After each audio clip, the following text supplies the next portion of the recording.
The Galactic Conclave had been meeting for 600 years before humanity ever sent its first representative. 600 years of treaties signed without human hands. 600 years of borders drawn without human input. 600 years of wars declared, alliances forged, resources divided, and not once, not a single time, had anyone thought to knock on Earth's door and ask what the people there thought about any of it. When humanity finally made contact with the wider galaxy, not because they were invited but because a human deep space probe accidentally collided with a Vreth cargo freighter somewhere between Jupiter and the edge of the asteroid belt, the reaction from the galactic community was not excitement. It was not wonder. It was not even curiosity. It was inconvenience. Ambassador Dara Holt remembered the exact moment she stepped into the conclave chamber for the first time. She was 34 years old, a former war correspondent turned diplomat, with dark brown hair she kept pulled back tight and a jawline that her colleagues said could cut glass. She had survived 6 conflict zones, 2 assassination attempts, and 1 spectacularly bad marriage. She was not easily intimidated. But the conclave chamber intimidated her. It was enormous, a domed structure the size of a small moon, orbiting the neutral world of Calith Prime. The ceiling was made of some kind of crystal that refracted light into 1,000 shifting colors. There were hundreds of species represented around the central table. Tall, short, gaseous, solid, crystalline, aquatic. Some communicated through vibration. Some through scent. Some through light pulses in their translucent skin. And every single one of them looked at Dara Holt the way a person looks at a fly that has wandered into an important meeting. The conclave chair that day was a Vreth elder named Sorvin, a creature that stood 9 feet tall, had 4 arms, 3 eyes arranged in a triangle on a flat gray face, and a voice like grinding stone. He had been chair for 200 years. He did not stand up when Dara entered. He did not acknowledge her for 11 full minutes. When he finally spoke, it was in Galactic Common, a language humanity had learned in approximately 8 months, which the universal translators still handled with a slight delay. The human delegation, Sorvin said, will be seated in the observer section. Dara blinked. I'm sorry? The observer section, Sorvin repeated as if she hadn't heard him clearly. Row 19. Far left. You are here as observers only. Humanity has not yet been assessed for full membership status. Dara stood very still. Around her, the other delegates were already looking away, losing interest, turning back to their own conversations. A reptilian being to her left, she recognized them as a Koth diplomat, actually let out a sound that her translator rendered as a low, amused click. We received the agenda, Dara said carefully. It lists the Outer Rim resource allocation as today's primary discussion. Earth is directly affected by that allocation. Our mining operations in Row 19, Sorvin said again. Far left. There was a silence. Dara Holt took a breath. A slow one. The kind of breath that comes not from defeat but from a decision being made very quietly inside a person's chest. She nodded once. She found row 19. Far left. She sat down in a seat that was clearly designed for a species with 4 legs and no spine, because it was shaped completely wrong for a human body. She did not complain. She pulled out her notepad, actual paper, because she didn't trust galactic networks with her notes, and she began to write. She wrote down everything. Every word said. Every decision made. Every resource allocated and every border confirmed and every treaty signed. She wrote it all down. And when the session ended 6 hours later, she walked quietly back to the human diplomatic shuttle, sat down across from her aide, a 26-year-old kid named Marcus Webb who had the anxious energy of someone who had consumed too much coffee, and she said 4 words. We are going to wait. Marcus stared at her. Wait for what? Dara looked out the viewport at the conclave chamber floating in the dark of space, all crystal and light and 600 years of decisions made without humanity. For them to need us, she said. Back on Earth, the report she filed was not what the World Council had expected. They had expected outrage. They had expected demands. They had expected Dara Holt, who was famously not a patient woman, to come back breathing fire and calling for sanctions. Instead, she submitted a 47-page strategic document with a title so calm it was almost unsettling. Recommended Policy, Strategic Patience. World Council Chair Elena Vasquez read the document twice. Then she called Dara directly. You want us to do nothing? Elena said. I want us to do everything, Dara said. Just quietly. And not where they can see it. Elena was a tall Brazilian woman in her late 50s with silver-streaked hair and the kind of steady presence that had kept 6 fractious continental blocks talking to each other for a decade. She was not a person who made decisions quickly. She sat with the document for a long moment. They disrespected our representative on the galactic stage, Elena said. Yes, Dara agreed. And you're recommending we smile and say nothing. I'm recommending, Dara said, that we remember we are human, and that we have been doing exactly this, smiling and saying nothing and building something enormous underneath, for our entire history. Elena looked out her office window at the Bogotá skyline. At the city that had been a war zone 30 years ago and was now one of the most beautiful urban centers on Earth. At the proof that humans could rebuild anything. How long? Elena asked. Dara's answer was immediate. As long as it takes. The Vreth filed their report on humanity with the conclave 3 weeks later. It was not kind. Species designation, human, Sol system, sector 7 gamma. Assessment level, pre-civilizational. Military threat index, negligible. Technological index, primitive. Recommended status, observation only. Notes, emotionally unstable. Historically violent toward own species. Short-lived. Physiologically fragile. No significant contribution to galactic community anticipated. Recommend minimal resource allocation to sector. The report was read aloud at the next conclave session. Dara sat in row 19 far left and wrote every word of it down. Her hand did not shake once. The problem with the Vreth assessment, and it was a problem that would not become obvious for many years, was that it measured everything humans had done and nothing about what humans were capable of doing. It measured the wars and missed the reasons wars ended. It measured the technology and missed the speed at which that technology was being developed. It measured human lifespan, averaging 70 to 90 years, and called it a weakness. What it failed to calculate was what a species does when it knows its time is limited. What it fails to understand is the specific and extraordinary pressure that mortality puts on ambition. Humans, in short, were in a hurry in a way that no long-lived galactic species had ever truly been. The Koth lived for 400 years on average. The Vreth, nearly 600. The crystalline beings known as the Salvari were effectively immortal, their consciousness transferring between mineral hosts across millennia. None of them had ever felt the particular fire that burns in a creature who knows, deeply, biologically, inescapably knows, that they have maybe 80 years to do something that matters. Dr. James Okafor understood this better than most. He was 41 years old, a Nigerian-American physicist working out of the newly constructed Lagrange station, a human research facility positioned at the gravitational balance point between Earth and its moon. He had a shaved head, reading glasses he was always losing, and a daughter named Lily back in Lagos who sent him drawings of rockets every week. James had been working on the same problem for 11 years, faster-than-light travel. Every galactic species that had achieved FTL had done so through the use of what the conclave called fold drives, technology that required a specific mineral called cathite, found almost exclusively in the outer rim regions that the conclave had just, in Dara Holt's first session, allocated away from human access. The conclave didn't think this was a problem. Humanity didn't have FTL capability. Humanity didn't have cathite access. Therefore, humanity would remain a local species, contained to their solar system, dependent on slower-than-light travel, forever asking for permission to go anywhere that mattered. It was a very tidy arrangement. From the conclave's point of view, James Okafor had been staring at the math behind fold drives for 11 years, and 3 weeks after Dara Holt's first session, sitting in his lab at 2 a.m. with a cold cup of coffee and a drawing from Lily pinned to his whiteboard, a crayon rocket with the words "Daddy's ship" written underneath it in a child's unsteady hand, something clicked. Not metaphorically. He actually heard something click, a small sound his brain made, or maybe the station's cooling system, but in that moment it sounded to James like a key turning in a lock. Because fold drives required cathite to function. But the principle behind fold drives, the actual physics, did not. The cathite wasn't powering the fold. It was stabilizing it. It was a buffer. A safety mechanism.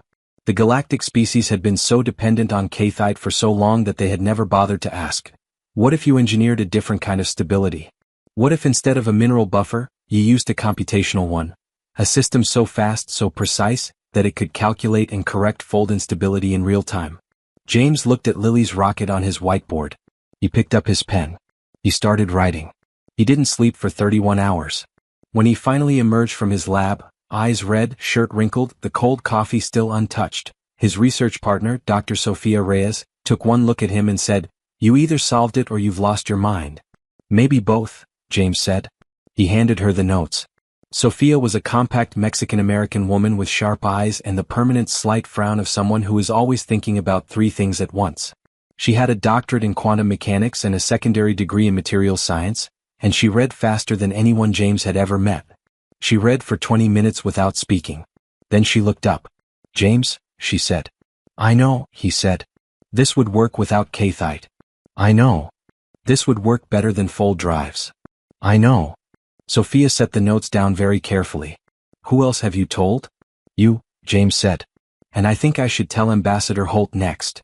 Sophia nodded slowly. "We're going to need to test this very quietly," she said.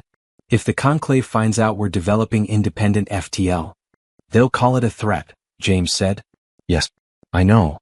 He picked up his coffee, looked at it, put it back down. "Good thing," he said, "that we're very good at being quiet." The message reached Dara Holt 3 days later, flagged at the highest security level humanities diplomatic corps possessed. She read it in her office in the human delegation's modest facility on Calith Prime, a building that the conclave had provided, which was small and located in what was diplomatically called the Developing Nations Quarter, but which everyone understood to mean the section for species that didn't matter yet. She read the message twice. Then she sent one reply. "Build it. Tell no one outside your immediate team. File all reports under secondary research designations. And James, thank you." Then she went back to her notepad and kept writing. On the conclave floor, things continued as they always had. The Vreth continued to dominate. The Koth continued to position themselves as the reasonable middle power, agreeable and flexible and always somehow benefiting from every agreement. The Salvari floated serenely above most debates, ancient and unbothered. And dozens of smaller species jockeyed for favor, for resources, for recognition. Humanity sat in row 19. Dara spoke occasionally, always politely, always briefly, always in perfectly calm galactic common. She asked questions that seemed innocuous. She requested clarifications that seemed procedural. She filed motions that almost always failed and that she filed anyway because she was building a record. Because every request denied and every dismissal logged was a brick in a wall she was quietly, patiently constructing. One day, a young Koth diplomat named Thessaly, junior attaché, barely 60 years old by their reckoning, which made him practically an adolescent, took the seat next to Dara in the observer section. Not because he was required to. The Koth had full member status. But he seemed curious. "You keep coming back," he said. His translator rendered his voice as smooth and slightly musical. "Every session. Even when you are not on the agenda." "We are always affected by the agenda," Dara said without looking up from her notepad. "Your kind is very strange," Thessaly said. It didn't seem meant to be rude, more like a genuine observation. "Probably," Dara agreed. "Does it not bother you?" he asked. "Being treated as less?" Dara finally looked at him. He had 4 eyes, 2 large outer ones and 2 smaller inner ones, and they were all fixed on her with what she recognized, across the vast difference of their biologies, as genuine curiosity. "I've been treated as less my entire life," she said. "I'm a woman. I grew up poor. I covered wars in places the rest of the world didn't think were worth covering." She looked back at her notepad. "Being underestimated is the most useful condition in the universe if you know how to use it." Thessaly was quiet for a moment. "I will remember you said that," he said. "Good," Dara said. "You should." 5 years passed. To the conclave, those 5 years were a small administrative period. Barely a blink for species that measured their histories in millennia. 2 minor territorial disputes were settled. 1 new species was admitted to observer status. The Outer Rim resource allocations were renewed with minimal changes. Humanity's requests for expanded observer rights were denied twice without significant debate. To humanity, those 5 years were a revolution. Not a loud revolution. Not the kind with speeches and banners and dramatic announcements. A quiet one. The kind that happens in laboratories at 2 a.m., in shipyards hidden behind bureaucratic filing classifications, in engineering bays where the workers had signed confidentiality agreements so thorough that not even their families knew exactly what they were building. James Okafor's computational fold drive, which his team had quietly named the Holt drive in honor of the ambassador, a fact they kept entirely to themselves, had moved from theoretical to functional prototype in 18 months. An achievement that Sophia Reyes, doing the math one sleepless night, calculated should have taken a species at humanity's supposed technological level approximately 40 years. The first unmanned test was conducted in deep space, far beyond the outer edge of the solar system, where galactic traffic was sparse and human sensor arrays could track the result without observation. The probe, the size of a large refrigerator carrying nothing but instruments and a small photograph of Lily Okafor's crayon rocket, vanished from sensor range and reappeared 6 light-years away in 0.003 seconds. In the monitoring station on Lagrange, the room erupted. Scientists were hugging each other. Someone was crying. Someone else was just sitting on the floor laughing, and even Sophia Reyes, the most controlled person James had ever known, pressed both hands over her mouth and let out a sound that was somewhere between a sob and a shout. James sat very still. He was thinking about Lily, about the drawing on his whiteboard, about all the places in the universe she would now be able to go. Then he picked up his communicator and sent Dara Holt 2 words. It works. But FTL capability was only one piece. Because humanity had learned, watching 600 years of galactic politics written in other species' handwriting, that technology alone does not make a power. Power is technology plus the will to use it, plus the wisdom to know when not to, plus the network of relationships that make force unnecessary. Dara had been building that network for 5 years. Not with the great powers. Not with the Vreth, who would never see humanity as peers, or the Salvari, who were ancient beyond caring about new species, or even the Koth, who were too politically calculating to commit to a relationship with a species that the Conclave had officially rated as negligible. She built it with the small ones. The species that sat further back than row 19. The ones who had been in observer status for centuries, not because they were primitive, but because the Conclave's membership assessment process was controlled by the great powers, and the great powers had realized long ago that keeping smaller species in observer status meant keeping them without votes, without influence, without the ability to challenge resource allocations or trade policies or territorial decisions. There was the Pelori, a small avian species from a system 300 light-years from Earth. Feathered, quick-moving, brilliant engineers who had been in observer status for 120 years despite having faster computing systems than anything the Vreth operated. Their application for full membership had been denied 4 times. The official reason given was always some variation of further assessment required. There was the Den, aquatic, roughly the size of dolphins, from a water world called Mira. They communicated in frequencies that most galactic translators handled poorly, which meant they were perpetually misunderstood in conclave sessions. Their resource requests were denied almost reflexively because most full members simply didn't bother to understand what was being asked. There was the Oru, a fungal network species, slow-moving but extraordinarily intelligent, whose concept of time was so different from most galactic species that they were often simply ignored in debates because their communication cycle was too slow for standard session scheduling. Dara learned all of their languages. Not through translators, actually learned them. Pelori tonal clicks. Den harmonic sequencing. Oru chemical signaling, which she could not produce biologically but could communicate through a scent diffuser she wore as a bracelet, custom-built by a team of biochemists back on Earth. She met with their representatives outside the conclave chamber. In the modest restaurants of the developing nations quarter. In small parks on Calith Prime where the light came through alien trees and colors Earth didn't have names for. She listened to them. This was not standard diplomatic practice. Standard diplomatic practice involved speaking, making your position clear, establishing your interests, negotiating from defined points. Dara Holt listened. She asked questions. She remembered what she was told. And she came back, session after session, year after year, and she remembered everything. Why does she come here? The Pelori representative, a small fierce creature named Kale, asked his aide one evening, watching Dara across the park where she was sharing a meal with Den Ambassador Mirith. His aide clicked something that translated as a shrug. She seems to actually care. Kale watched for another moment. Dangerous, he said finally. A species that has been treated poorly and still bothers to care. He ruffled his feathers in a gesture his aide had learned to recognize as unease. That is a species that is planning something. He wasn't wrong. He just didn't know yet that what they were planning was a kindness. Back on Earth, the quiet revolution was expanding beyond physics. The World Council, following Dara's strategic patience framework, had reorganized Earth's external affairs in ways that were not publicly announced. Military development had been reframed and reclassified. On paper, Earth's defense budget appeared flat. In reality, it had been restructured with a portion redirected to programs labeled as environmental research, deep space geology, and long-range communications infrastructure. None of those labels were entirely false. They just weren't entirely complete. Earth's warships, if you wanted to call them that, were being built in dry docks on the dark side of the moon, behind sensor arrays calibrated to the exact detection frequencies used by the nearest conclave monitoring stations. Every measurement, every material, every energy output, had been calculated to stay below the threshold that would trigger an automatic report. They weren't weapons ships. They were designed for something more specific: endurance. Any species that had observed humanity's military history would have expected them to build fast, aggressive, high-firepower vessels, the galactic equivalent of a fist. What they built instead were long-range, self-sufficient, heavily shielded exploration and support vessels.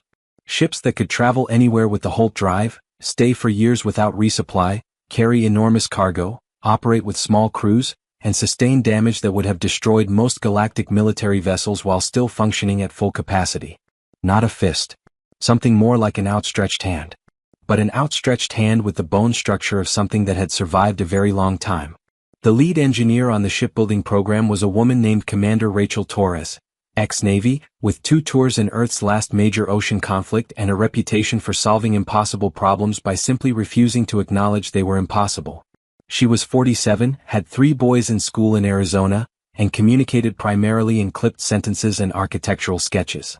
She walked through the first completed vessel, designated Earthship Endurance, and said nothing for a long time. Just walked. Just looked. Checked welds with her fingers. Looked up at corridor ceilings. Checked pressure seals with a handheld gauge she carried everywhere. Then she turned to her chief engineer and said, "She'll hold." "Sir?" "The ship," Rachel said. "She'll hold. Whatever comes." Her chief engineer looked down the corridor of the most advanced human vessel ever constructed. "What do you think is coming?" Rachel Torres put her pressure gauge away. "Humanity's patience runs out eventually," she said simply. "When it does, I want to make sure we have something worth waiting for." It was a Vreth decision that broke it. Not with a dramatic announcement. Not with an obvious act of cruelty. It was a trade policy filed on a Tuesday, a standard conclave session with a full agenda, several dozen species present, routine resource reviews scheduled.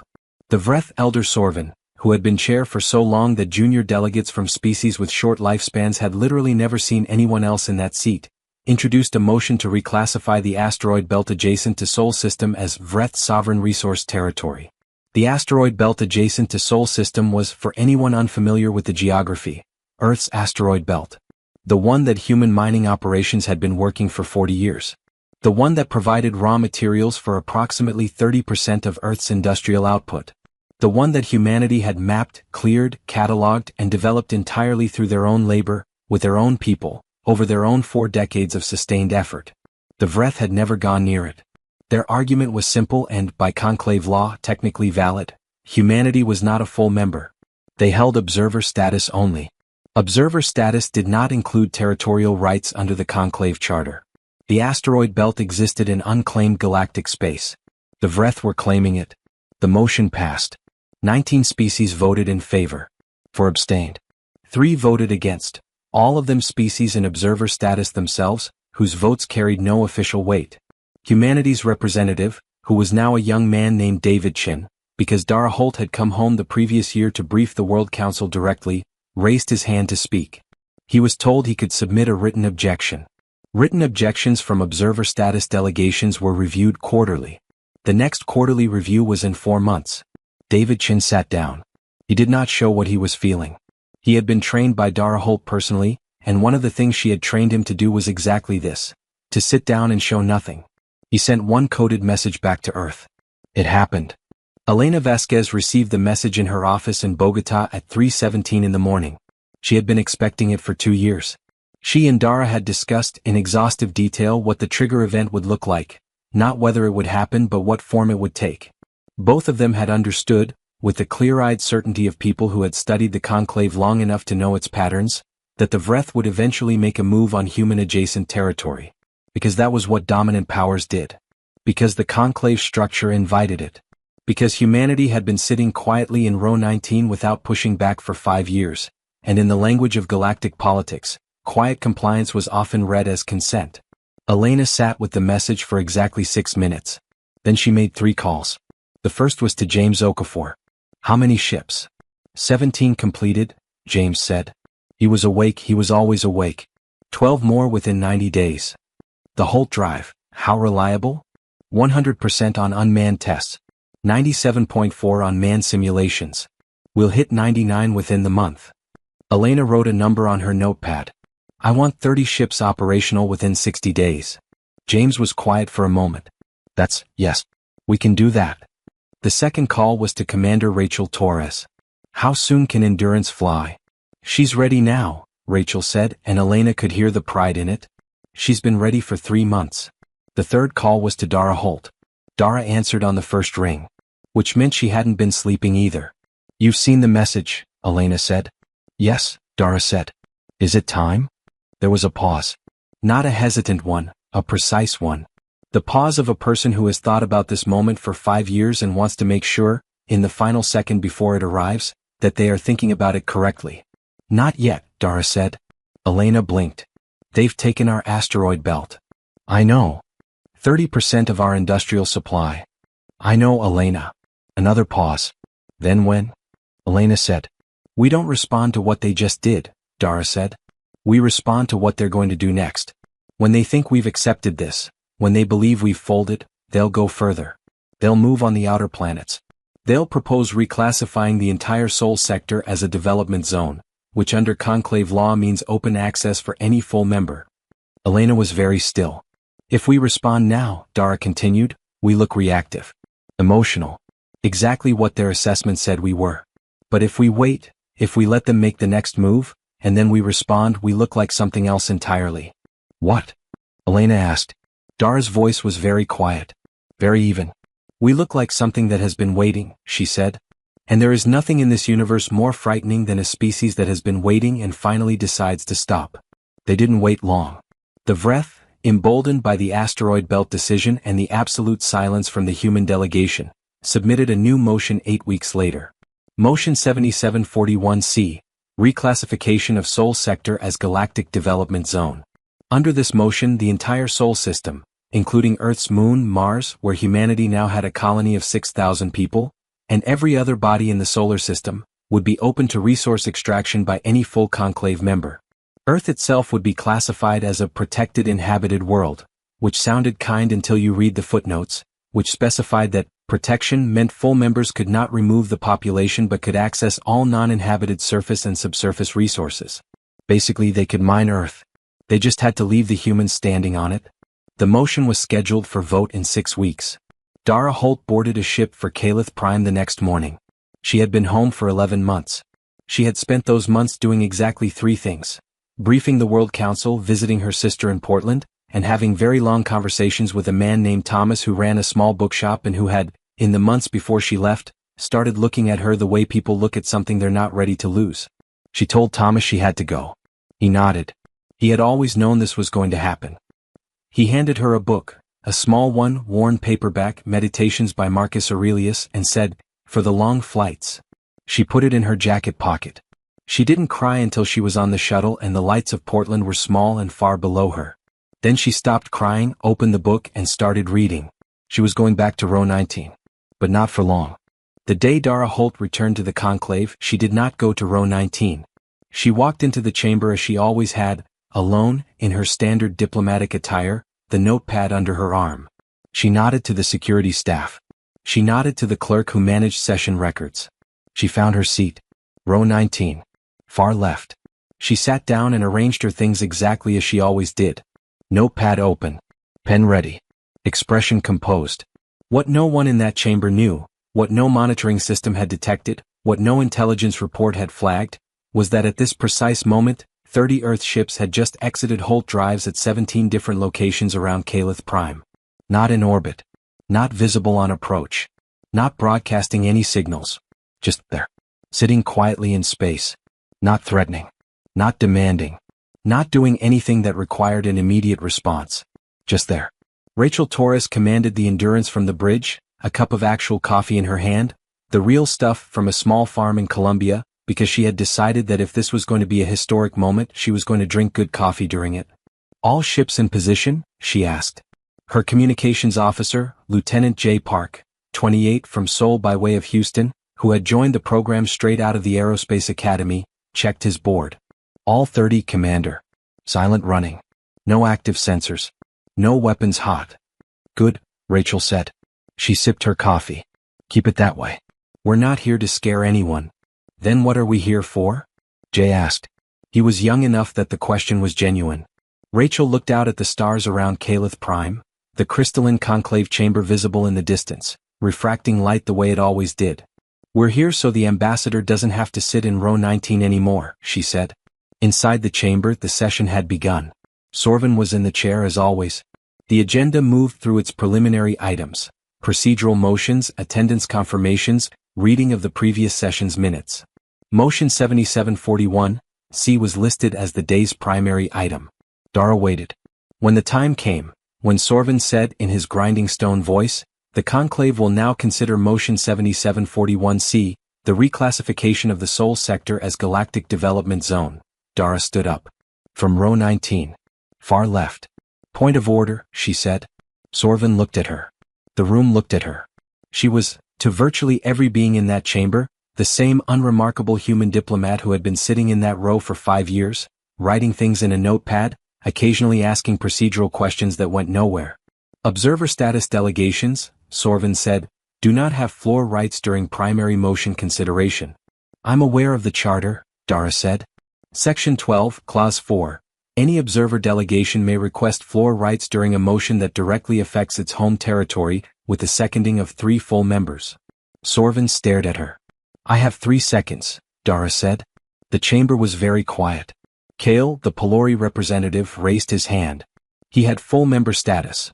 The Pelori had finally been admitted the previous year, after Dara had spent 3 sessions quietly and methodically dismantling the procedural barriers that had kept them in observer status for over a century.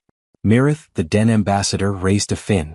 Full member status. Admitted 6 months ago, after Dara had commissioned and distributed to every full member a new translation system, built specifically for Den harmonic communication, which had been enough to make their actual policy positions comprehensible for the first time. Comprehension had led rapidly to respect. Then the Oru network pulsed a soft bioluminescent acknowledgement from their section of the chamber. Full member status. Admitted 4 months ago, after Dara had proposed and pushed through a procedural rule change allowing extended response windows for slow communication species. 3 seconds. All of them species that had been in observer status when Dara arrived. All of them now full members because of things she had done quietly over 5 years that had nothing to do with human interests and everything to do with basic fairness. The silence in the chamber was different now. It wasn't the comfortable silence of a body that knows what is going to happen. It was the silence of a room that has just realized it doesn't know. Sorvin said, floor rights are recognized. Dara walked down from row 19 for the first time.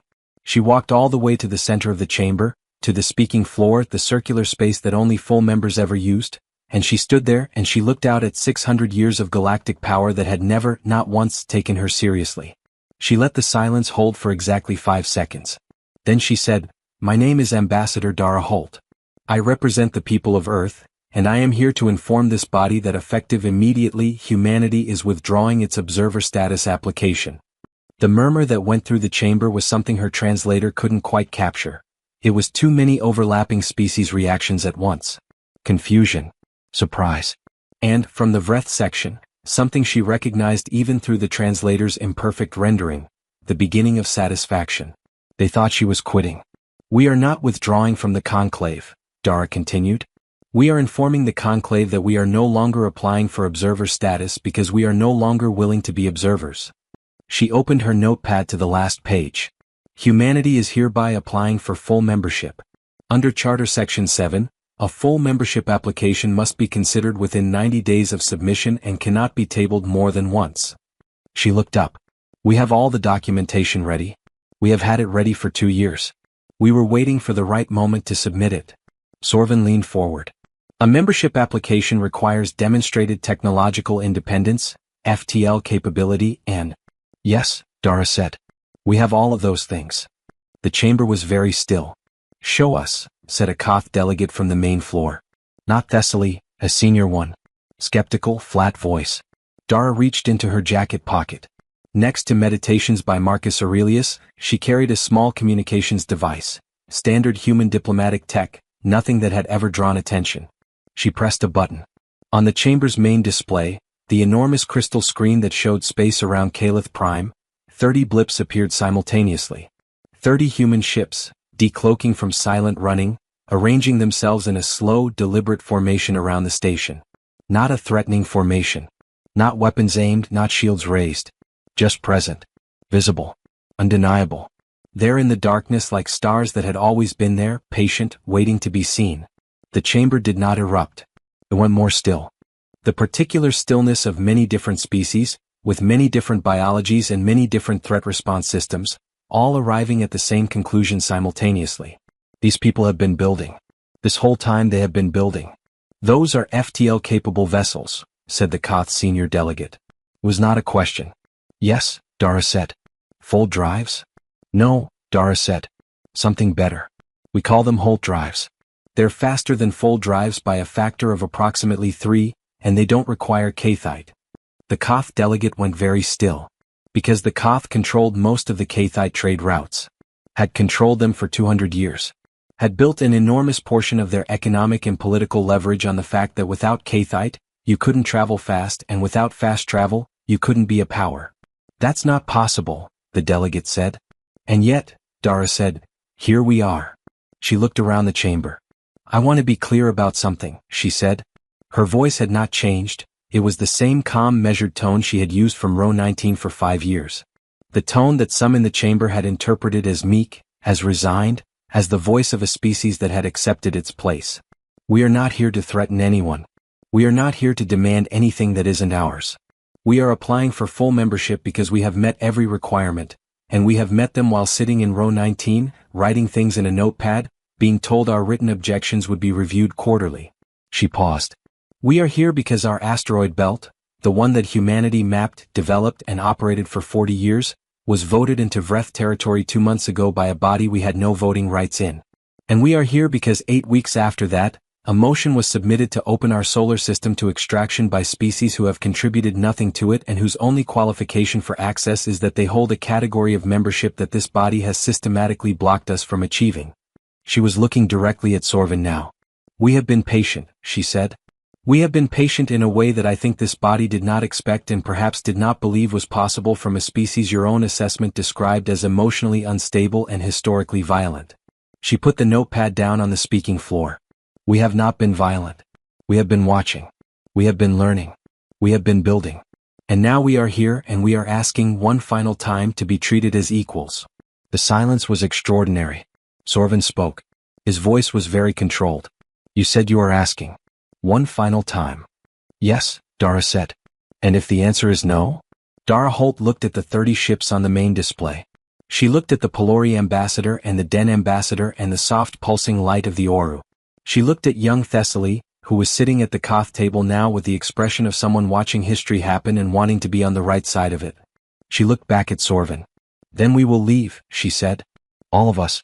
Humans, Pelori, Den, Oru, and every species currently in observer status that we have spoken to over the past 5 years, approximately 31 of them, who have agreed in principle to exit the conclave simultaneously and form an alternative body with different membership requirements.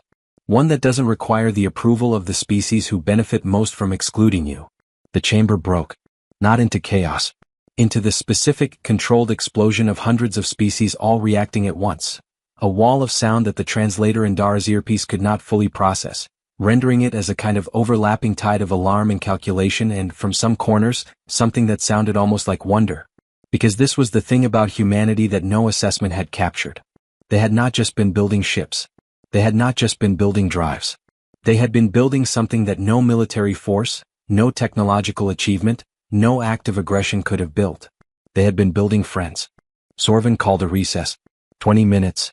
Standard conclave procedure when a session reached an impasse requiring reflection. It had been invoked hundreds of times in 600 years. It had never felt until today like it had the weight of an actual decision in it. In the side chamber where Dara waited, Thessaly found her. He was alone. No aids. He had come quickly, she could tell by the way his feathers were slightly disheveled, which for a Koth with his composure was the equivalent of showing up out of breath. Ambassador Holt, he said. Thessaly, she said. She offered him a seat. He took it, which surprised her. He was a junior delegate who had become a senior attaché in the years she'd been gone, and his coming here without his seniors knowing was a political risk. I need to ask you something, he said. Ask. The alternative body, he said. The one you described. Is it real?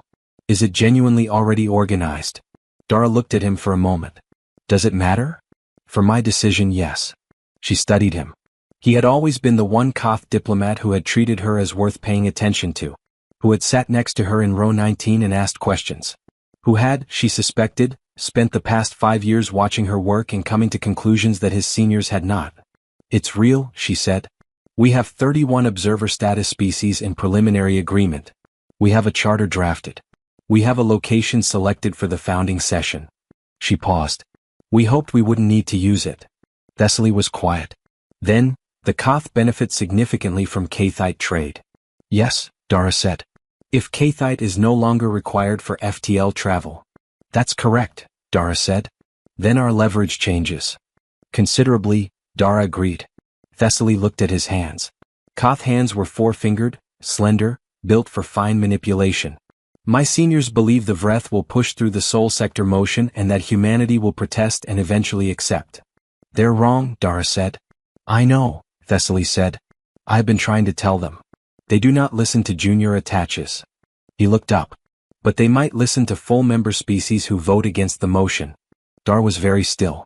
Koth policy, she said carefully, is not my business to influence. No, Thessaly agreed. But you spent 5 years making things fair for species that were being excluded. You didn't do that to build a coalition, or at least that wasn't all you were doing. You did it because it was right.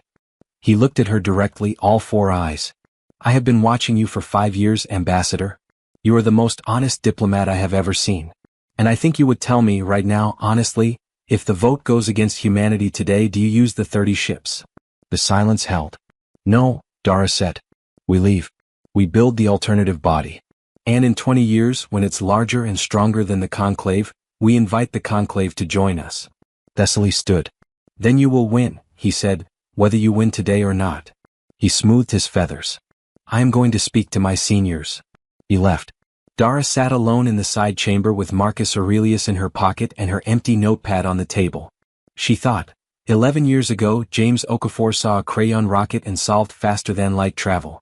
5 years ago I sat in row 19 and decided to wait. Somewhere in a bookshop in Portland, a man named Thomas is wondering if I'm okay. She thought, we have been patient for so long. Let it be over soon. One way or another, let it be over soon. The recess ran 40 minutes instead of 20. When the conclave reconvened, the atmosphere was different. Not louder, actually quieter. The kind of quiet that means something has shifted and everyone knows it but no one wants to acknowledge it first. Sorvin took his chair. He sat for a moment looking at the 30 ships still visible on the display. Then he said, in his grinding stone voice, the conclave will hear a motion from the floor before proceeding with the primary agenda item. Dara blinked. A Koth senior delegate stood. Not Thessaly, one of the most senior, a statesperson named Vor who had been in the conclave for 40 years and whose vote carried enormous weight. The Koth delegation moves to table motion 7741C indefinitely, Vor said, and to open an expedited review of humanity's full membership application, to be completed within 30 days rather than the standard 90. The chamber absorbed this. Then one by one hands went up. The Pelori, the Den, the Oro. For others. Then 3 more. When the vote on the motion to table was called, it passed. Not by a small margin. By 38-9.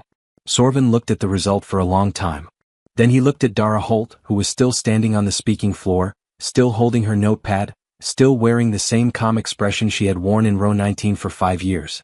The motion passes, he said. The soul sector reclassification is tabled. Humanity's membership application will be reviewed on an expedited basis. He paused. Ambassador Holt, he said. Yes, Chair Sorvin. Another pause. Longer than any he had taken in 200 years of chairing. You may take a seat at the main table, he said. Pending review, your delegation is accorded provisional full member status. Dara nodded once. She picked up her notepad. She walked to the main table, the one that 600 years of decisions had been made around without human hands, and she sat down. She opened her notepad to a new page. She wrote the date. Then she looked up at the chamber, at the crystal ceiling refracting light in colors Earth had no names for, and she thought about Lily Okafor's crayon rocket. About 30 ships sitting quietly in the dark. About Thomas in his bookshop. About Marcus Aurelius, who had once written that the object of life is not to be on the side of the majority, but to escape finding oneself in the ranks of the insane. She thought about all the people who had told her, in one way or another, that patience was weakness. None of them had ever been human. The news reached Earth in a burst transmission from Calith Prime. It arrived at 4:22 in the morning, Bogota time. Elena Vasquez was awake. She had been awake for 31 hours, sitting in her office with her senior staff and a collection of cold coffee cups, following the conclave session through the diplomatic feed. When the vote result came through, when the 38-9 appeared on her screen, she made a sound she would later describe to her daughter as embarrassingly undignified. Her senior staff, who had also been awake for 31 hours, mostly just leaned on each other and breathed. One of her aides, a young man named Priya, started crying without seeming to notice. Elena sat for a moment. Then she stood up and went to her office window and looked out at Bogota waking up in the gray before dawn. Lights coming on in buildings, the first traffic beginning on the streets below, somewhere a bakery opening because she could smell it, that specific early morning smell of bread being made before the city woke up enough to need it. She thought about all the people down there who had never heard of the Galactic Conclave, who had gone to sleep last night worried about rent, about school, about what to make for dinner, who had built lives that were complete and whole and mattered enormously, in the small and specific way that ordinary lives always do. She had done this for them. All of it. The strategic patience. The classified shipbuilding.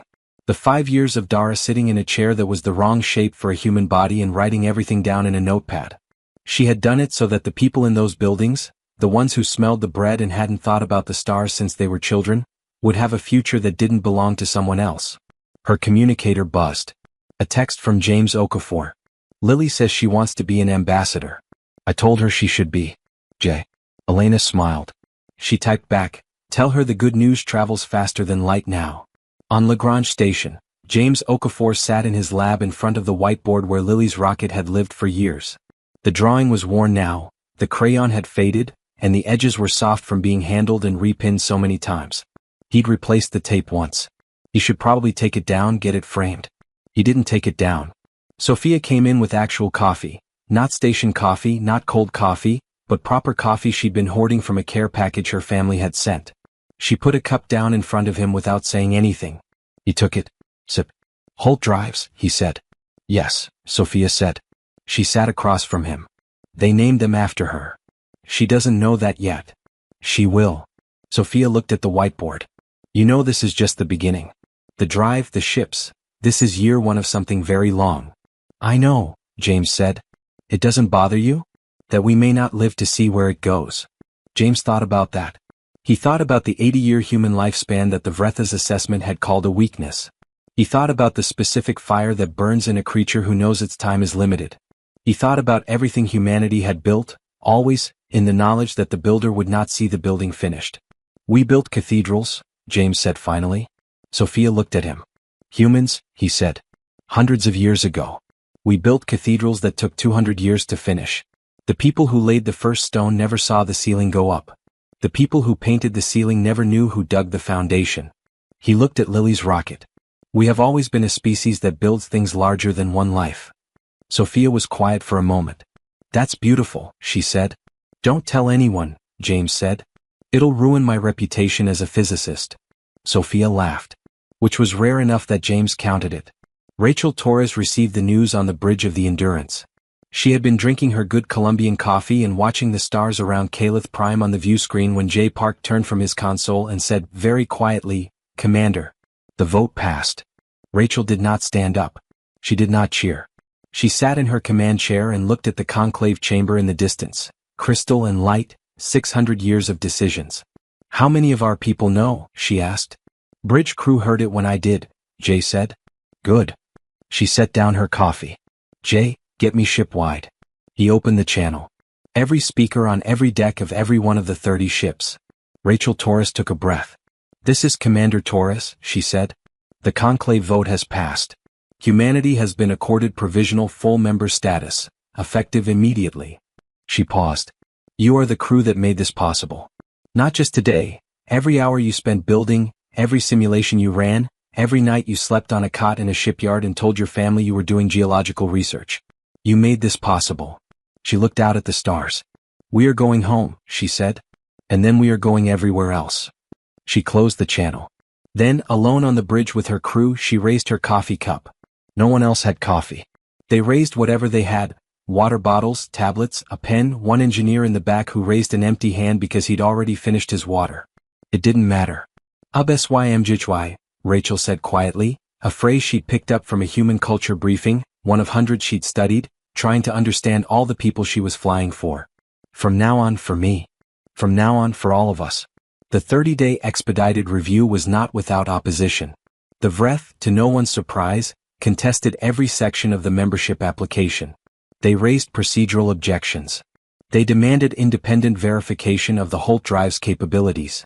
They requested that humanity submit to a full military assessment, which was not a standard membership requirement but which they argued should be imposed given humanity's historically documented pattern of conflict. Dara handled each objection the same way she handled everything: thoroughly, patiently, and with documentation that had clearly been prepared in advance.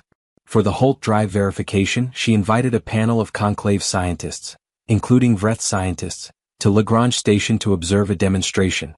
James Okafor conducted the demonstration personally. The probe went 6 light-years in 0.003 seconds. When it came back, James offered the scientists full access to the non-classified theoretical framework behind the drive. The VREF scientists reviewed the data for 3 days.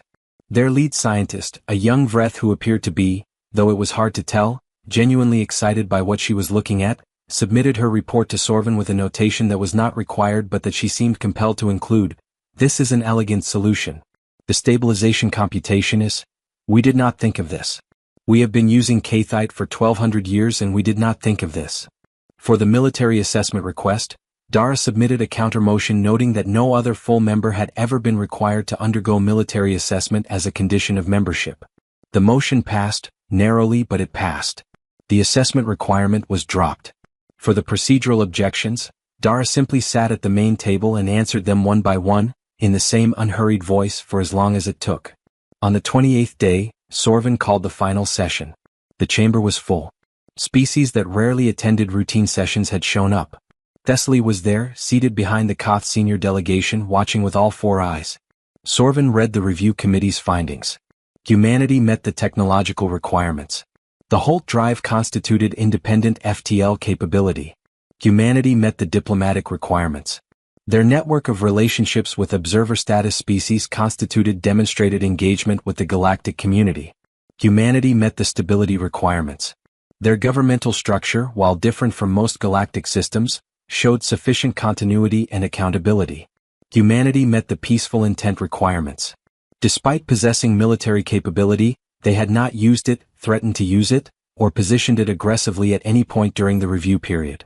The review committee recommends, Sorvin said, full membership approval. He put the document down. He looked at Dara. "Is there anything the human delegation wishes to say before the final vote?" he asked. Dara stood. She thought for a moment about all the things she could say. About the 6 years. About Row 19. About the asteroid belt and the crayon rocket in Thomas's bookshop, and every cold morning she had sat in a chair shaped wrong for human bodies and written everything down. "No," she said. "We're ready for the vote." Sorvin nodded. The vote was 44 to 5. Humanity was a full member of the Galactic Conclave. The 5 votes against were all VREF. After the session ended, as the chamber was emptying and congratulations were being offered from every direction, the Pelori clicking warmly, the Den harmonizing something her translator rendered as deep respect, the Oru pulsing gentle light, Sorvin approached Dara. He stood very close. 9 feet tall. 3 eyes in a triangle on a flat gray face. 600 years of authority. "I voted against," he said. "I know," Dara said. "I want you to understand why," he said. "It was not because I believed humanity was unworthy. I have reconsidered that assessment considerably over the past 6 years. He paused. "It was because I am afraid of you." Dara looked up at him. "Of me specifically?"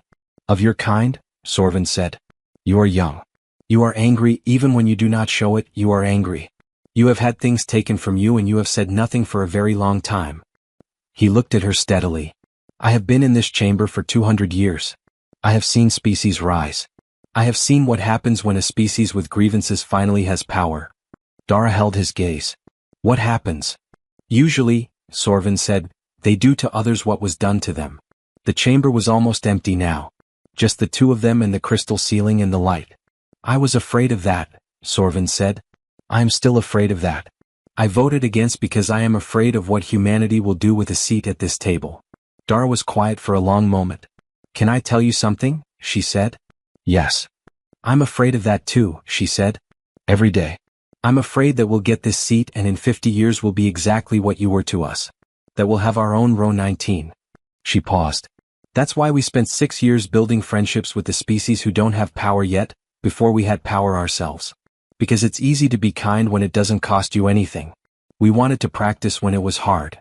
Sorvin looked at her for a very long time. If you mean that, he said finally, then you are different. I hope so, Dara said.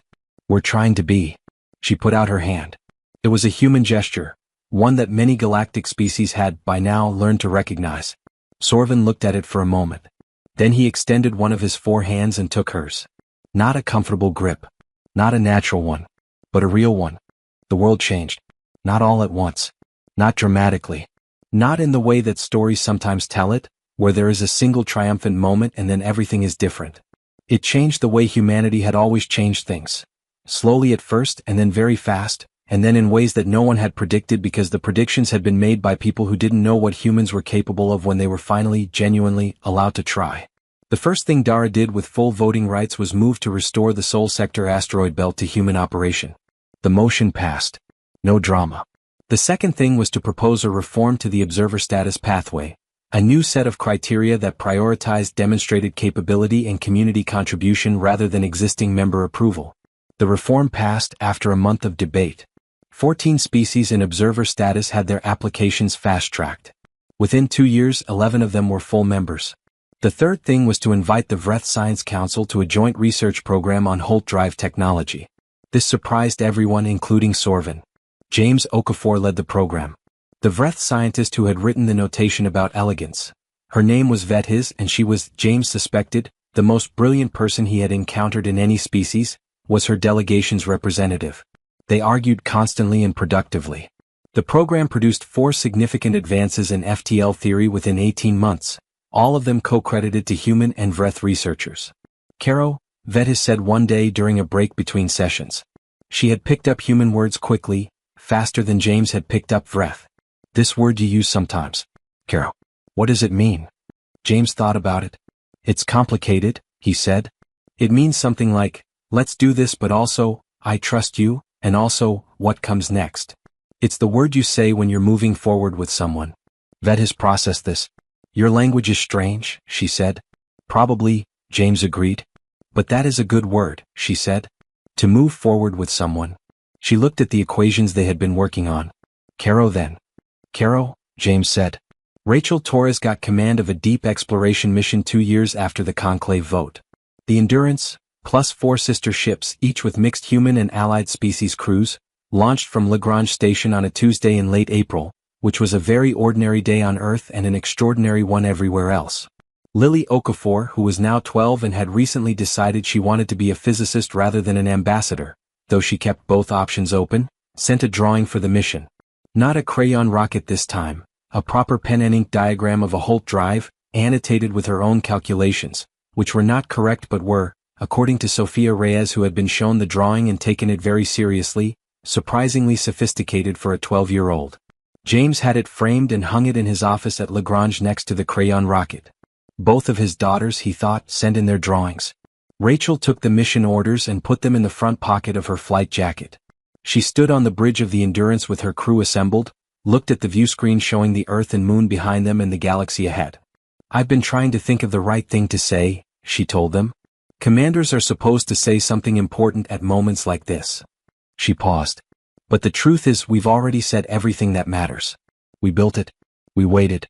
We earned this. She looked around at her crew, humans, 2 Pelori who had specifically requested assignment to a human vessel because they wanted to see how humans explored, and a single Den who communicated through harmonic speakers built into their suit. So I'll just say this, let's go see what's out there. She turned to the helm. Caro, she said. The Endurance jumped. 3 years into the deep exploration mission, the Endurance made contact with a species no one in the conclave had ever encountered. They were small, about the size of a large dog, 6-limbed, covered in something that was not quite fur and not quite scale but somewhere in between. Their world was a planet called, in their own language as best the translation systems could approximate, something like Hearth, warm, dense with vegetation, orbiting a orange-yellow star in the far edge of a sector that conclave maps had marked as uninhabited. The conclave maps, it turned out, had not been very thorough. Rachel brought the Endurance into a slow approach orbit and opened communication channels in every standard format humanity and their conclave allies used. Then she waited. It took 6 days to get a response. When it came, it was cautious, untrusting. The beings on Hearth had clearly had encounters before. Their communications carried a wariness that Rachel recognized not as hostility but as something worse. The wariness of a species that had learned to expect the worst. She didn't push. She sent back gentle inquiries. She sent mathematical sequences, universal language, numbers, ratios. She sent images of Earth and of Calith Prime and of Lagrange Station. She sent, on an impulse she couldn't quite explain, a picture of Lily Okafor's crayon rocket. On day 9, one of the Hearth beings, alone, apparently acting without authorization from anyone else, because the communication came in the middle of their night cycle, sent back a single image. Was a drawing. Small, simple, made in something that was not quite ink on something that was not quite paper. 6 limbs. A round body. And next to it, unmistakable in its 6-limbed childish approximation. A rocket. Rachel Torres pressed her hand to the view screen. "Jay," she said. "I see it, Commander," Jay said very quietly. "Give me a communication channel. Direct, personal, not broadcast." He opened it. Rachel sat in front of the communication console. She thought about what to say. About all the words in all the human languages and all the galactic ones she'd been learning. About every first meeting that humanity had ever had with something it didn't understand. She said, "Hello. I see your drawing. We're not here to take anything. We're just here to say hello. And to ask if you'd like to meet." The response took 4 hours. But it came. And that was how humanity made its first new contact as a full conclave member. Not with a show of force, not with a claim of territory, not with an assessment that put a species in a row in the back of a chamber. With a drawing of a rocket. With patience. With an outstretched hand. Back on Calith Prime, the news reached Dara Holt on a morning when she was meeting with Sorvin. They had developed what could charitably be called a working relationship and uncharitably be called two very stubborn beings who had decided that arguing with each other was more productive than ignoring each other. She read the message from Rachel. She set her communicator down. "Good news?" Sorvin asked. "Yes," Dara said. She picked up her notepad. "Very good news." Sorvin looked at the notepad, the one she had carried since her first day in the conclave, the one that now had 6 years of notes in it, everything that had ever been said or decided in that chamber written down in a human hand. "You still use that?" "Always," she said. "You could use a digital recording system," he said. "More efficient." "Probably," Dara agreed. "Then why?" She thought about it. About all the reasons she had started writing things down. About row 19 and the chair shaped wrong for a human body. About keeping a record because no one else was going to keep one for you. "Because writing it by hand means I have to pay attention," she said. "Every word. Every moment. You can't write fast enough to get everything, so you have to decide what matters." She looked at the notepad. "That's made me a better diplomat. Knowing that I can't catch everything, so I have to choose." Sorvin was quiet for a moment. Then slowly he said, "When I said I was afraid of you." "Yes. I was wrong," he said. "Not about the fear. About what I was afraid of." He paused. "I was afraid you would be like us when you had power. I did not consider that you had already been choosing all along what kind of power you wanted." Dara looked at him. HFY, she said. Her Vreth pronunciation was not perfect, but she'd been working on it. The phrase in Vreth was roughly equivalent. "From now on, for me, for all of us." Sorvin was silent for a long time. Then he said something in Vreth that was too fast for her translator. "What was that?" she asked. "It does not translate well," he said. "The closest meaning in Galactic Common is, I hope your children are half as good as you." Dara thought about that. "I don't have children," she said. "I know," Sorvin said. "I was not speaking literally." 40 years later. The Galactic Conclave met in an expanded chamber, rebuilt and enlarged twice since Dara Holt had first stood on the speaking floor. It had a new section now, in the front, where the chairs were designed for multiple species simultaneously.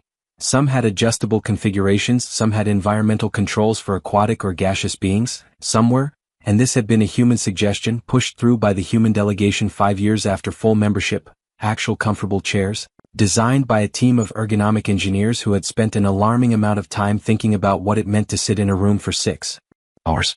Row 19 no longer existed. Observer status seating had been eliminated. Every species with a delegation had a seat at the main table. The conclave now had 97 full members. 14 years ago it had been 49.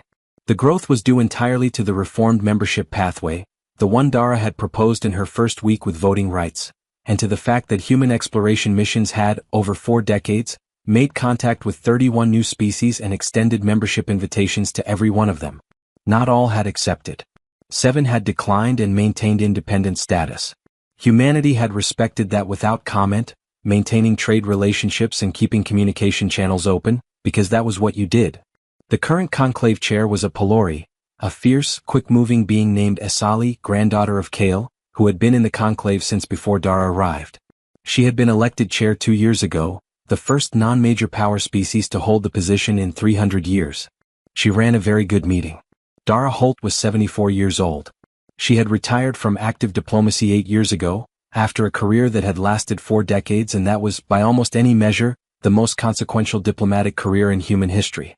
She lived in Portland now, in a house with a garden, with Thomas, who still ran the bookshop, though it was mostly online now because the world had changed, everything had changed, and the bookshop had changed with it. She still had her notepad. Several of them, actually, the originals were in a museum in Geneva. The current one was a new one, bought from Thomas's shop, because she still wrote things down even in retirement. Old habits. She came back to Calith Prime today for a specific occasion. The Galactic Conclave was marking, with what it called a convening of record, the 40th anniversary of humanity's full membership. It was a formal ceremony. The conclave liked formal ceremonies, though the specific forms had evolved considerably since Sorvin's era. Sorvin was in the chamber. He was very old now, not frail. Vreth didn't go frail the way humans did, but slower. His grinding stone voice had deepened further into something that you felt more than heard. He had been a private citizen for 15 years, having stepped down as chair a decade after Dara's membership vote. He sat in the gallery above the main floor, next to Vethis, who was still conducting research, still arguing brilliantly with James Okafor's students, still saying Caro before beginning any new equation. James Okafor himself was not present. He had died 6 years ago at the age of 77, of a cardiac event that was very fast and that he had been warned about and had not taken seriously enough. His family held a ceremony at Lagrange Station where Lily, Dr. Lily Okafor now, a physicist herself, following the path he'd drawn for her, hung his portrait next to her own drawings. The crayon rocket was framed. The pen and ink diagram was framed. And in the center James. Dara was asked to speak at the convening of record. She had not prepared remarks.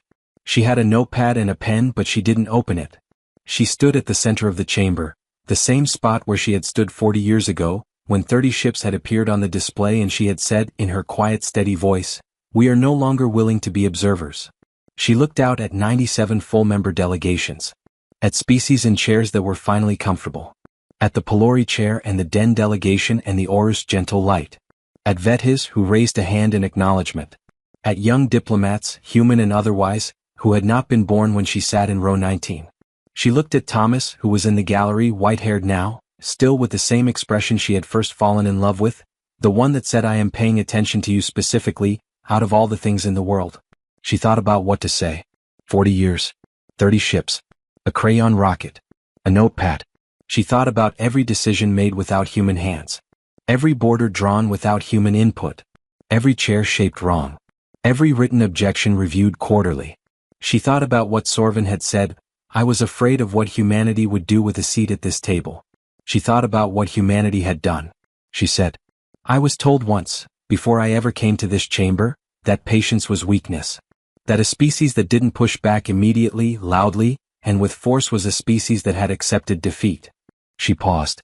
"I want to tell you something about patience. About what it actually is." The chamber was very still. "Patience is not the absence of anger," she said. "Patience is not acceptance. Patience is not weakness." She looked around the room. "Patience is what you do when you are angry and you refuse to let the anger make your decisions. It is the hardest thing a living being can do, to feel something enormous and choose over and over and over again, not to let it make you into something you do not want to be." She put her hands in her pockets. The worn paperback wasn't there anymore. Thomas had framed it, the copy of meditations he'd given her, but she felt the shape of where it had been. Humanity was patient for a long time, she said. We sat in row 19. We wrote things down. We built in secret because we were not trusted with the open air. We made friends carefully, slowly, with the species that had the least and gave the most. She looked at Sorvin in the gallery. And then we stopped being patient, she said. Not because our patience ran out. Because we had done what patience was for. We had built something worth being impatient about. She looked back at the chamber. 40 years ago, I stood here and told this body that we were no longer willing to be observers. And this body, this remarkable, complicated, 600-year-old body, listened. Not easily. Not without fear. Not without the specific difficulty of changing a structure that had benefited the powerful for as long as it existed. She paused. But it listened. She let that sit. HFY, she said quietly. From now on, for all of us, that is what it means. Not just for humans. Not just for the species that finally got seats at this table. For every species that is somewhere out there, right now, drawing rockets in whatever medium they draw in, dreaming of something larger than the world they're standing on. She looked at Asali in the chair. Caro, she said. The Pelori chair raised her hand in acknowledgement. And then, from the chamber, not organized, not planned, not in any galactic protocol, something began. A sound. Different from every species, in every register and frequency and form, overlapping and distinct and nothing like harmony in any technical sense. But unmistakably the same thing. Agreement. Recognition. The sound of 97 species, shaped by every different evolutionary path the galaxy had produced, arriving at the same moment simultaneously. The moment when humanity's patience had finally, fully, completely become something that could not be taken back. That night, Dara sat on the observation deck of the human diplomatic facility, which was no longer modest and no longer in the developing nations quarter, but still had the same view of the stars she had first looked at 35 years ago. Thomas brought her tea. He sat next to her without speaking. They had been together long enough that silence was comfortable, which was the best kind of silence. She had her notepad. She wrote. Day 1 40 years ago, row 19. Far left. Today, center of the room. She thought about everything between those two lines. About James and Sophia and Rachel and Lily. About Thessaly and Kale and Mirith and the Auror's quiet light. About Sorvin shaking her hand. About a six-limbed being on a warm planet called Hearth, sending back a drawing of a rocket in the middle of their night. About Thomas handing her a worn paperback at a shuttle terminal and not asking her to stay because he understood, had always understood, that she had to go. Are you tired? Thomas asked. Yes, she said. Honestly. Good tired or bad tired? She looked at the stars. At a galaxy that was 40 years on genuinely different because of things that humans had done, not with force, not with aggression, not by becoming what they had every reason to become, but by waiting and building and choosing over and over and over again to be patient. Good tired, she said. The best kind. She closed the notepad. She leaned her head on Thomas's shoulder. Outside, the stars held all of it. The 30 ships, the crayon rocket, the row 19 chairs, the 5-year wait, the 40-year afterward. The conclave and the endurance and the planet called Hearth and the 7 species that had said no thank you and the 89 that had said yes. All of it out there. Permanent. Unchangeable. No species would ever forget the moment humanity's patience finally unleashed its true power. Because the power it had unleashed was not a weapon. It was a table. With enough seats for everyone.